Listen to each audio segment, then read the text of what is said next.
Hello students, today again we will continue our chapter number 8, The Glory of Bharatvarsh.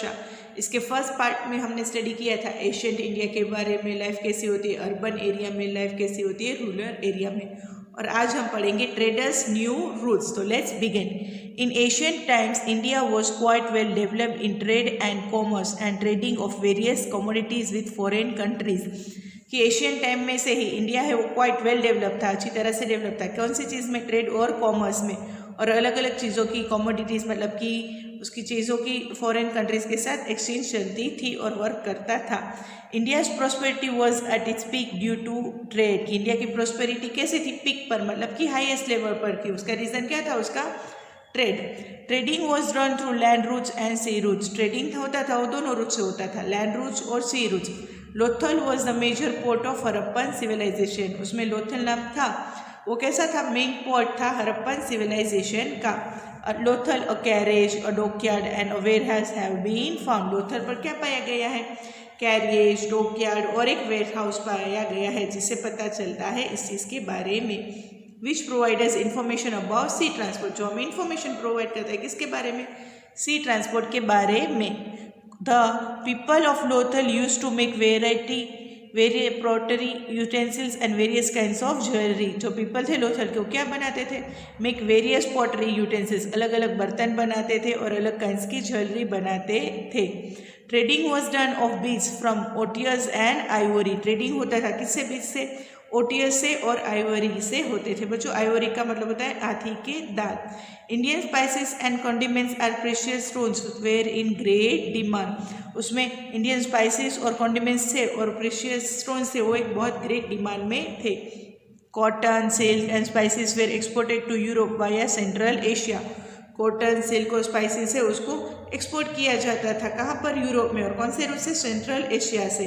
Through out the international ports like Khambhat, Bharuch, Sopara and Tamralipti, cotton textile, silk textile, spices, cinnamon and timber were exported to the east and west part of the world. ये सारी चीज़ export होती थी, west part है world का उस तरफ। While gold, silver and other items were imported. और उसमें गोल्ड, सिल्वर और दूसरे आइटम्स है वो इम्पोर्ट होती थी। Many people used to travel from China to the remote areas on foot and on the horseback. बहुत सारे ऐसे लोग क्या करते थे? ट्रैवल करते थे। कहाँ से? चाइना से इंडिया तक आते थे। और कौन से एरिया से आते थे? किस तरह से आते थे? फुट पर, मतलब कि नंगे पाँव आते थे, और हॉर्स के बैक मतलब कि घोड़े सवारी करके आते थे। They use to carry silk cloth with them. वो क्या कैरी करते थे अपने साथ? सिल्क के क्लॉथ कैरी करते थे। The route they travelled was known as silk route. जो रूट से वो ट्रैवल करते थे उस रूट को क्या कहा जाता था? सिल्क रूट से जाना जाता था। The merchants of mainly China, India, Iran, Afghanistan, Greece and Rome were associated with this trade route. जो मर्चेंट्स होते थे बच्चों, मर्चेंट्स का मतलब होता है व्यापारी। वो किससे, कौन कौन से कंट्री के थे? India, China, Iran, Afghanistan, Greece, Rome associated with this trade route. ये सारे कंट्रीज है वो इस ट्रेड से रूट से जुड़े हुए थे। Ports of South India were known as centers for exporting black pepper and other spices. जो पोर्ट्स थे, कहाँ पर पोर्ट्स के थे? साउथ इंडिया के। वो कौन सी चीज़ के लिए एक्सपोर्टिंग के लिए जाने थे? ब्लैक पेपर और अदर स्पाइसेस के लिए। Paintings in ancient India. Pictures are a special medium which express the emotion of human being. Pictures है वो एक स्पेशल मीडियम है जो क्या एक्सप्रेस करते हैं? ह्यूमन बींग के इमोशंस एक्सप्रेस करते हैं। Eight that time it portrays the actual situation of that time. कि वो एक हमें करंट सिचुएशन उस ज़माने की क्या थी उसके बारे में हमें आइडिया देते थे। In India the oldest paintings have been found in neolithic era. जो इंडिया की ओल्डेस्ट पेंटिंग है वो कहाँ से मिली है? नेथोलिक एरा से मिली है। More than 500 paintings of neolithic age drawn by primitive man have been found in Madhya Pradesh from a place called Bhimbetka which look lively even today. 500 से भी ज़्यादा पेंटिंग्स है नेथोलिक एज की वो पाई गई है। जो किसने ड्रॉ की थी? प्रिमिटिव मैन ने ड्रॉ की थी। और कहाँ पर से मिली है? मध्य प्रदेश स्टेट में से मिली है। और वहाँ पर कौन सी जगह है? भीमबेटका नाम की जगह है, वहाँ से मिली है। Other than this paintings of Ajanta Ellora, Bagh caves and Amravati associate with Indian culture have been found in large number. उसके अलावा जो पेंटिंग्स है कौन सी? अजंता इलोरा की, बाग केव्स की और अमरावती की, वो किससे जुड़ी हुई है? इंडियन कल्चर से जुड़ी हुई है लार्ज नंबर में। Paintings of Ajanta Ellora are world famous. जो अजंता एलोरा की पेंटिंग्स है वो कैसी है, वर्ल्ड फेमस है। Which despite Buddha Jataka stories and Buddha Sadhana, जो किसके बारे में है, बुद्धा जटक स्टोरीज और बुद्धा साधना से जुड़ी हुई है। World famous painting Padmapani is the jewel of Indian culture. जो वर्ल्ड की फेमस पेंटिंग है पद्मापनी, वो एक जेवल है इंडियन कल्चर का। While Shiva temple of Ellora caves is a great sculpture carved out of a single massive rock. और जो शिवा टेम्पल है कहाँ पर है, एलोरा केव्स के अंदर, वो एक ग्रेट स्कल्पचर है कार्व्ड, किसका किया गया, एक सिंगल मैसिव, एक सिंगल जो बड़ा बहुत रॉक होता है उसका एक एग्जाम्पल है कि उसमें से किस तरह से ये टेम्पल बनाया गया। Sculpture and architecture of ancient India. Town planning seen in Harappan civilization is world-renowned model of Indian architecture. जो टाउन प्लानिंग दिखे है हमें कहाँ पर ड्यूरेशन की पता चली, हरप्पन सिविलाइजेशन की, वो कैसे ये वर्ल्ड की पूरी फेमस है कि इंडियन आर्किटेक्चर के बारे में। अनह्यूमिडिटी in town, bars, granaries, industrial units and harvesting of rain water etcetera are the structures associate with Harappan civilization. ये सारे ऐसे स्ट्रक्चर्स है जो किससे जुड़े हुए हैं, हरप्पन सिविलाइजेशन से जुड़े हुए हैं। Which are the best example of engineering of ancient India, और वो एक बेस्ट एग्जाम्पल है किसका, एशियंट इंडिया का इंजीनियरिंग वर्क कैसा था उसके बारे में। This architecture includes cave architecture, temple architecture and architecture of places. इसमें ये भी इंक्लूड होता है, क्या इंक्लूड होता है, आर्किटेक्चर इंक्लूड्स केव का आर्किटेक्चर, टेम्पल का आर्किटेक्चर और आर्किटेक्चर ऑफ प्लेसेस, सारी जगह का। Cave architectures includes hills of Barabar, Nasik hills, Ajanta Ellora and Amravati, ये सारे उसके अंदर इंक्लूड होते हैं। In sculpture art of making idols was fully developed in India. Sculpture में क्या था, आइडल्स मतलब कि मूर्तियाँ बनी गई थी, वो एक फुली डेवलप्ड हुआ था इंडिया में उस ड्यूरेशन में। Two art styles of idols art prevent in Asian India, तो उसमें पहला कौन सा है, गांधार आर्ट। तो गांधार आर्ट में क्या इंक्लूड होता है, चलो देखते हैं। Gandhara art which was a confluence of Greek and Indian style, जो एक कन्फ्लुएंस था किसका, ग्रीक और इंडियन स्टाइल का। Number of artefacts have been found in Taxila and Gandhara in Afghanistan in north western India.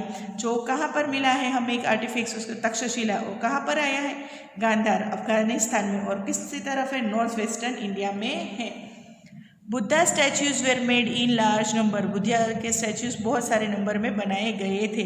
Large statues of Buddha have been found in Bamiyan and Charsadda in the style, की इसमें बहुत सारे स्टैच्यूज पाए गए हैं। दूसरा कौन सा है, other style is completely Indian, जो दूसरा स्टाइल है वो पूरी तरह से इंडियन स्टाइल है। Which is known as Mathura art, जिसे क्या कहा जाता है, मथुरा आर्ट से जाना जाता है।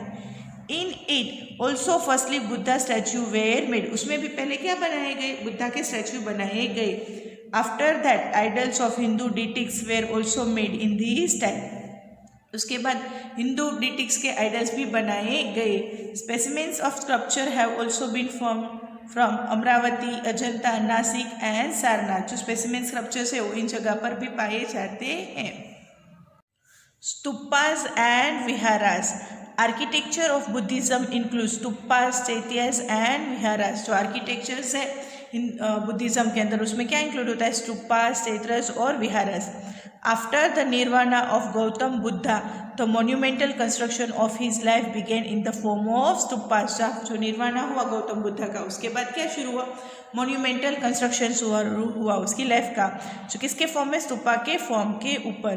This stupas were made for the first time during Vajji union. ये फर्स्ट स्तूपा कब बनाया गया, जब वाजी यूनियन हुआ तब। The stupa is small dome shape oval architecture. Stupa क्या होता है, एक छोटा सा डोम होता है शेप, कौन से शेप का, ओवल शेप का architecture. In the middle of which the relics of Buddha were buried and the Buddhist practice meditation here.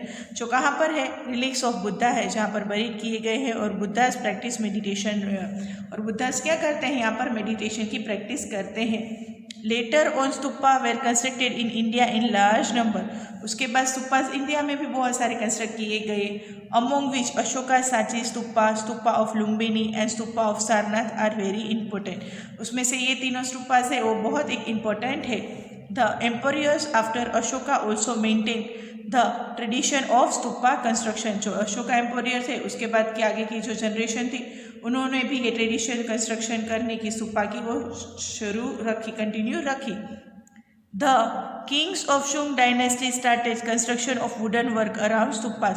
फिर जो डायनेस्टी थी, कौन सी शुंग डायनेस्टी के जो किंग थे, उन्होंने क्या शुरू किया, कंस्ट्रक्शन करना शुरू किया, कौन सा, वुडन वर्क का। कहाँ पर, अराउंड स्तूपास, स्तूपास के आसपास। Kanishka got a huge stupa constructed in Purushapur, जिसे कौन से नाम से जाना जाता है, पेशवर, विच इज कॉल्ड शाही जी की डेयरी, कौन से नाम से जाना जाता है, शाह जी की डेयरी। देर इज अ प्रदक्षिणा पाथ अराउंड द स्तूपा, वहाँ पर एक प्रदक्षिणा पाथ भी बनाया गया है स्तूपास के। चैत्या इज ऑल्सो और a major centre of Buddhist art, chaitya है वो भी मेजर सेंटर है बुद्धिस्ट आर्ट का। Like caves chaitya were carved in mountains, जैसे कि केव्स चैत्या है वो काउड किया जाता था किसके अंदर, माउंटेन्स के अंदर। In caves of chaitya columns, doors, huge prayer halls etcetera, जो चैत्यास होते थे उनके अंदर डोर, ह्यूज मतलब कि बहुत बड़ा प्रेयर हॉल्स, ये सारी चीज़ें बनाई जाती थी। Were carved and were given the shape of temple, उसे काव करके एक टेम्पल का शेप दिया जाता था। They were use as a place of prayer, इस जगह को एज अ प्रेयर करने के लिए यूज़ किया जाता था। The columns were finally carved, chaityas of Amaravati, Bhaja and करला हैव बिकम वर्ल्ड फेमस, जो चैत्यास है इन तीनों जगह पर वो कैसा है, वर्ल्ड फेमस हुआ है। The caves were made by carving mountains for Buddhist and Jain monks in which were call viharas, जो केव्स है वो उसको कार्विंग कहा जाता था, कि उसके ऊपर माउंटेन्स के ऊपर किसके लिए, बुद्धिस्ट और जैन मोंक्स मतलब कि साधु होता है, जो वहाँ पर क्या कर सकते हैं, विहारास कर सकते हैं। Jain and Buddhist monks studied in these viharas, इन लोग जैन और बुद्धिस्ट मोंक्स है वो यहाँ पर स्टडीज करते थे इन विहारास के अंदर। Hiuen Tsang noted that there were hundreds of viharas in northern India and Gujarat, Hiuen Tsang ने नोटिस किया कि इंडिया में 100 से ज़्यादा भी ये था, क्या था, विहारास थे, और कौन कौन सी जगह पर थे, नॉर्थ इंडिया में और गुजरात में। Statues and monuments are associated with Jain architecture also, statues और मॉन्यूमेंट्स है वो जैन आर्किटेक्चर से भी जुड़े हुए हैं। Jain statue of Gomateshwara in Shravana Belagola is world famous, जो जैन स्टैच्यू है इसका गोमतेश्वर का और कौन सी जगह पर है, श्रवण बेलदुलगा, वो एक वर्ल्ड फेमस है। A number of caves have been made in for living of Jain monks and Buddhist bhikshu, यहाँ पर बहुत सारे क्या बनाए गए हैं, केव्स बनाए गए हैं किसके लिए, जैन मोंक्स और बुद्धिस्ट भिक्षु के लिए। Many such type of caves are located in Gujarat, Gujarat में भी ऐसी तरह के केव्स बहुत लोकेटेड है, मतलब कि आए गए हैं। Get information about them from your teacher, के इन्फॉर्मेशन आप किसके पास से ले सकते हो, अपने टीचर्स के पास से। Heritage in education, looking at the extension of Harappan civilization and their developed town planning, it can be said that higher education and technical education has been imparted in India since 4000 years. जो हम देख सकते हैं Harappan civilisation में किस तरह से planning हुआ, टाउन प्लानिंग का हुआ और किस तरह से एजुकेशन हो रहा था, उससे हम पता चलता है कि कितना एजुकेशन इम्पोर्टेंट था, और टेक्निकल एजुकेशन में भी वो लोग कितने आगे थे, कितने साल पहले, 4000 years ago. Remains of educational institutions have been found from Mohenjodaro, जो रिमेन्स है एजुकेशनल इंस्टीट्यूट कहाँ से मिले, मोहनजोदारो में से। This civilization is also called bronze civilization, इस सिविलाइजेशन को ब्रोजोन सिविलाइजेशन भी कहा जाता था, because they had knowledge about bronze technology, क्योंकि उस लोगों को भी ब्रोजोन टेक्नोलॉजी का नॉलेज था। It can be said that chemistry might have also developed at this time, ये बता सकते हैं कि केमिस्ट्री है वो भी इस ड्यूरेशन में ही डेवलप हुई होगी। Forts, houses, baths, road show development of civil engineering, ये सारे से हमें पता चलता है कि उन लोगों का सिविल इंजीनियरिंग में वर्क किस तरह से था। The development of textile and shipping shows that mechanical engineering system has been holding in India since the time of Harappan culture. जो डेवलपमेंट हुआ है किसके अंदर, टेक्सटाइल और शिपिंग के अंदर, तो उससे पता चलता है कि किस तरह से उनका मैकेनिकल इंजीनियर का वर्क किस तरह से था और सिंस हरप्पन कल्चर से किस तरह से चलता आ रहा है। Remains of 5 Vidyapits imparting education which can be called universities presently have been found. जो remains है 5 विद्यापीठ की एजुकेशन की, वो जिसे हम क्या कहते हैं, यूनिवर्सिटीज़ कहते हैं, वो हमें मिली है। Taxila near Gandhara region in north western India was a great educational pilgrimage, जो तक्षशिला है कहाँ पर है, गांधार रीजन में, और कहाँ पर आया है, नॉर्थ वेस्टर्न इंडिया में। वो एक कैसा था, ग्रेट मतलब कि बहुत एक महान एजुकेशनल पिलग्रिमेज से जाना जाता था। It thought ethics, Sanskrit, grammar, astronomy and astrology. वहाँ पर क्या पढ़ाया जाता था? एथिक्स, संस्कृत, ग्रामर, एस्ट्रोनॉमी और एस्ट्रोलॉजी जैसे सब्जेक्ट्स पढ़ाए जाते थे। Hinduism and philosophy, great philosopher and rulers like Pannai, Chanakya, Chandragupta, Jayavik have become renowned from these educational institute। जो ये great persons है, इन सब ने अपना education यहाँ से finish किया है। One such educational institution in Bihar was known as Nalanda university. Bracket में क्या लिखा है? विद्यापीठ। और ऐसी एक एजुकेशनल इंस्टीट्यूट थी कहाँ पर? बिहार में, जिसे कौन से नाम से जाना जाता था? नालंदा यूनिवर्सिटी, इस तरह से जाना जाता था। Hiuen Tsang had also visited it, Hiuen Tsang भी वहाँ पर विजिट करके थे। Here also Hindu and Buddha philosophies were thought, यहाँ पर भी हिंदू और बुद्धा फिलोसॉफीज पढ़ाई जाती थी। Nagarjuna of Nalanda Vidyapeeth was a great chemist. जो नागार्जुन था नालंदा यूनिवर्सिटी का, वो एक बहुत बड़ा ग्रेट केमिस्ट था। He started using ash of mercury as a medicine for the first time, कि उन्होंने क्या शुरुआत की? ऐश की शुरुआत की, मर्क्यूरी एज अ मेडिसिन के फॉर्म में इस्तेमाल करना। There are evidence that there was a great Vidyapeeth in Vallabhi of Gujarat in 6th-7th century। वो भी एविडेंस मिला है कि ग्रेट मतलब कि एक बहुत बड़ी विद्यापीठ थी। कहाँ पर? वल्लभी। कहाँ पर आई है? गुजरात में। कौन सी सेंचुरी में? 6th-7th सेंचुरी में। Hiuen Tsang has written a lot regarding this university also. Hiuen Tsang ने इस यूनिवर्सिटी के बारे में भी बहुत सारा लिखा है। Many students used to come here to study। यहाँ पर बहुत सारे स्टूडेंट्स आते थे पढ़ाई करने के लिए। Students had to give entrance exam for admission। Students को यहाँ पर क्या देना पड़ता था? एडमिशन लेने के लिए एक एंट्रेंस एग्जाम देनी पड़ती थी। The principals would take a written examination and later they used to send students for interview। यहाँ पर प्रिंसिपल क्या करते थे? एक रिटन एग्जाम भी लेते थे बाद में, और फिर उन स्टूडेंट्स को इंटरव्यू के लिए भेजा जाता था। Such a modern educational system was prevent in India at that time. इतना मॉडर्न एजुकेशन भी था उस हमारे इंडिया में उस जमाने में भी। The knowledge of all three religions, जो नॉलेज होता था वो तीनों रिलीजन का होता था, that is Hinduism, Buddhism and Jainism, was imparted along with meditation, astrology and astronomy. ये तीनों रिलीजन के साथ इन लोगों को मेडिटेशन, एस्ट्रोलॉजी और एस्ट्रोनॉमी भी पढ़ाया जाता था। In Bengal, 2 vidyapeeth universities existed, namely Vikramshila and Antarapuri. वहाँ पर 2 यूनिवर्सिटीज थी। कौन कौन सी थी? विक्रमशिला और अंतरापुरी।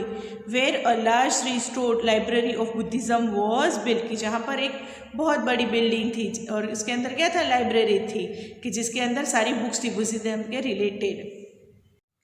Coins, Coins are an important source to know about prosperity of Indians in the past। कि coins एक important source है जिससे क्या पता चलता है इंडियंस की prosperity कैसी थी पास्ट में।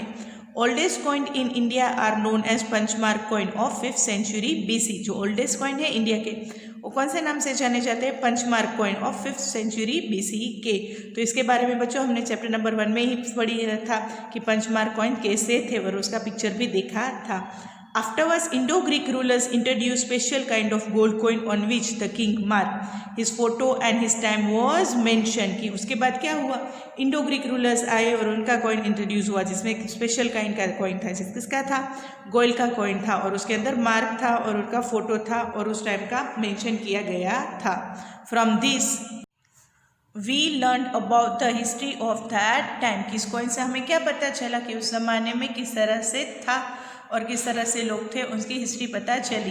तो coins of Gupta age are the best. जो कॉइन्स है गुप्ता एज के वो कैसे है? बेस्ट है। Samudragupta's coin with his picture of playing veena and killing lion. जो समुद्रगुप्ता का कॉइन था वो किस तरह से था? उसका पिक्चर था, क्या बजा रहे थे? वीणा बजा रहे थे और लायन को किल कर रहे थे, उस तरह का।